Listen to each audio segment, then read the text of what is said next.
All right, guys, so we have an interesting straw poll here to talk about, as it looks like Ron DeSantis has come out on top in an early 2024 straw poll. Now, guys, if you guys have seen any of my videos where I talk about 2024 and the GOP primary and top contenders, this is something I've basically been alluding to, is the idea that possibly Ron DeSantis could overtake Trump. Now, I will say this.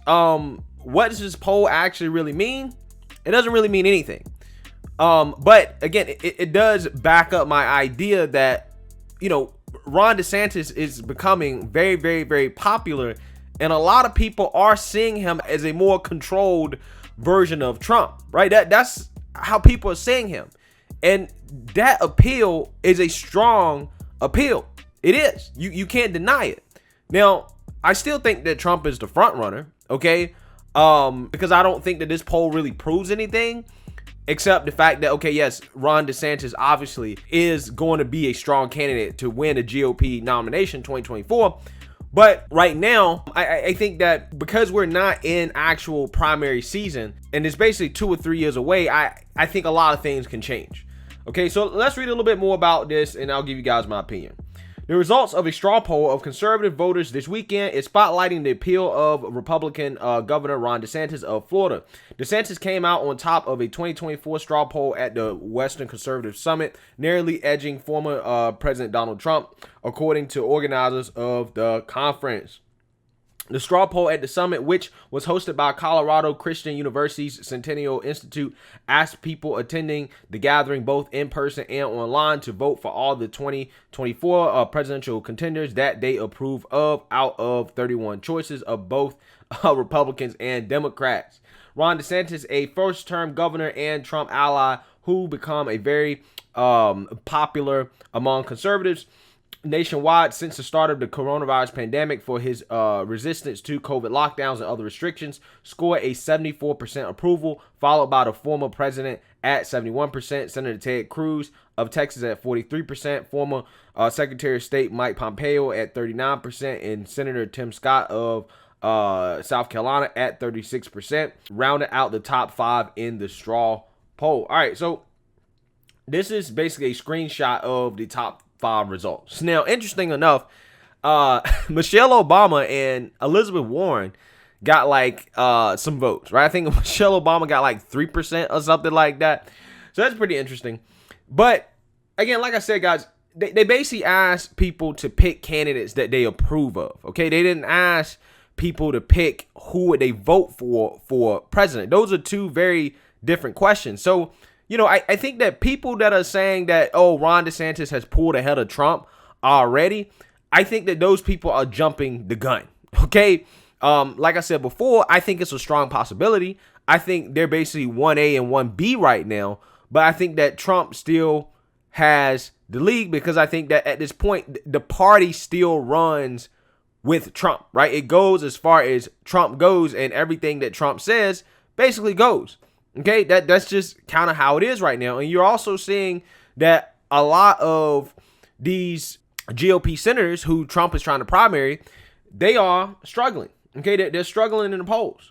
Okay, I think Lisa Murkowski of Alaska, I felt like I saw a poll in which she was getting hammered by the other candidates, right? That candidates that Trump is backing. So, Trump is flexing his muscle as a kingmaker, and it's hard to be a kingmaker, but at the same time, campaign for president, because those are two different things, believe it or not. Okay, that's why McConnell's not president, because he's focused on being a kingmaker of the legislation and the Senate. That's just how it is, and raising money. Those are two very different things. But with that being said, I will say this. I think that moving forward here, Trump is going to have to really work hard to maintain relevance in regards to being the front runner, okay? Because right now, I mean, it was a foregone assumption that if Trump runs, he's going to beat everybody. But now that's not true anymore. I don't think that, again, like I said, I don't think Ron DeSantis has passed Trump, but I do think that if an election was held today, I don't think that Trump will win in a blowout. I think that he will actually have to work to win. And I think that's part of the reason why you're seeing Trump start to do rallies again. You're seeing him start to try to get out there more and to do more and to be more visible, because he knows that if he's not in the news cycle, right, if he's not out there campaigning, actively campaigning, then he's basically giving leeway for somebody like Ron DeSantis to pass him. I think that's also why you've seen him kind of float the idea of Ron DeSantis being a VP, right? Even though I don't think that would necessarily be a great combination, partly because I think that Ron DeSantis would be more effective as a governor than he would be as a VP. But like I was saying, Trump, in the position that he's in right now, is tough because him not being on social media is really hurting him. It really is. It's harder for him to get his message out there. And I think that kind of plays in the favor of somebody like Ron DeSantis, who has done a great job of, at the very least, appearing like he's fighting. Okay? You know, all the bills that he's signing, all the legislation that he's pushing, all the things he's saying all the right things that the base agrees with. He's showing that he's willing to fight, or at least attempt to fight. And I think that goes a long way with a lot of people, and he's done a good job of marketing what he's doing. Okay? With that being said, you know, Republican governors across the country and also in Congress should take note of that, right? This is how you market what Republicans are doing. A lot of times, I think one of the biggest weaknesses of the GOP is that they don't market the legislation that they're for. They don't market the things that they're for. They're always talking about what they're against in regards to the Democrats. But I think Ron DeSantis is proving that you can be effective by marketing what you're doing, what you're for, and what you want. Okay? It doesn't always have to be, you know, everything Democrats do bad. We have nothing to counter them. But to me, I think that's a losing strategy. I think what Ron DeSantis is doing is he's going on the offense instead of always playing defense against the Democrats. And I think that is helping him. And I hope that other GOP governors and people in Congress take note. And something else I saw on this poll that I thought was interesting, that Tim Scott being in the top 5. Okay, Tim Scott being in the top 5 is significant in my opinion, because he is probably the establishment candidate at this point. He's the candidate that the establishment wants. And with him polling so high, to me, that kind of pushes the notion that he's basically locked in to be a top VP candidate. And in my opinion, if Trump doesn't run or he happens to lose Ron DeSantis, a DeSantis-Tim Scott ticket, in my opinion, would be the best ticket to defeat Joe or Kamala, right? Whoever is in the White House at that time in a general election. I really do. So I think it's good to see Tim Scott in the top 5. I think that he will have the most appeal as a VP in terms of trying to get those moderate voters, trying to get some of the Democrats to switch over and vote GOP.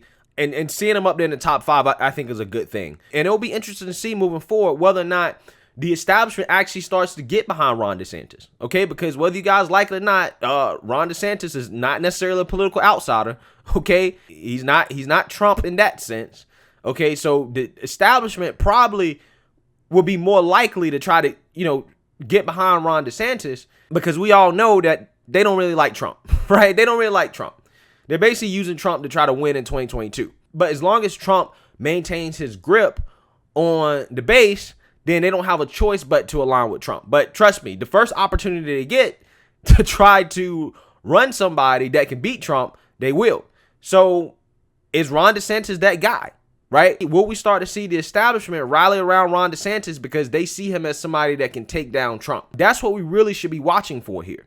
But like I said at the beginning of this video, I don't think this poll really means anything, but it is an interesting conversation to have. And I think it does kind of back up my theory that I don't think that Trump is a shoo-in to win the 2024 primary. I think that Ron DeSantis can give him a run for his money, if not outright beat him, if Ron DeSantis keeps up what he's doing, and if Trump can't find a way to get back into the news cycle, like the dominating news cycle the way that he was before, back in 2015, 2016 when he initially ran. But like I said, as of right now, I think Trump is still the front runner, and we still have a long ways to go. Let me know what you guys think. Make sure you like, comment, and subscribe. Most importantly, share a Black conservative perspective. Peace.